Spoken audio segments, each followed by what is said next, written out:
वैष्णवी रेसिपीमध्ये तुमचं मनापासून स्वागत. चला तर मग आता आपण रेसिपी बनवायला सुरुवात करून घ्या. आता कंटोले मस्तपैकी धुवून घेऊया आणि मस्तपैकी कापून घेऊया. बघू शकता तुम्ही, ह्या प्रकारे कापून घेऊया.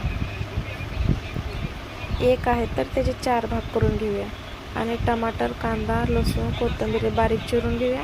कढईमध्ये तेल गरम करायला ठेवूया. त्याच्यामध्ये मोहरी टाकून घ्या. मोहरी तडतड उडली की त्याच्यामध्ये बारीक चिरलेला कांदा आणि लसूण टाकून घ्या आणि दोन्ही पण मस्तपैकी भाजून घ्या.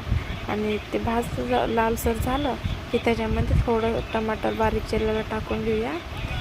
ते पण हलवून घेऊया. मस्तपैकी हे झालं की लगेच त्या कोंटोले टाकून घेऊया. कोंटोले पण हलवून घेऊया मस्तपैकी. आणि मी 4 घंटेसाठी चण्याची डाळ भिजत घातली होती. चण्याच्या डाळीने मस्त भाजी होते. ते पण हलवून घेऊया. आणि घरगुती काळा मसाला टाकून घेऊया. त्याच्यामध्ये हळद पण टाकून घेऊया.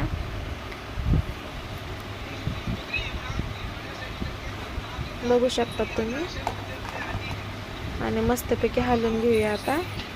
आणि त्याच्यामध्ये थोडंसं पाणी घालून घेऊया. आता पाणी टाकून घेऊया म्हणजे कसं चण्याची डाळ मस्तपैकी शिजल. आणि कंटोले पण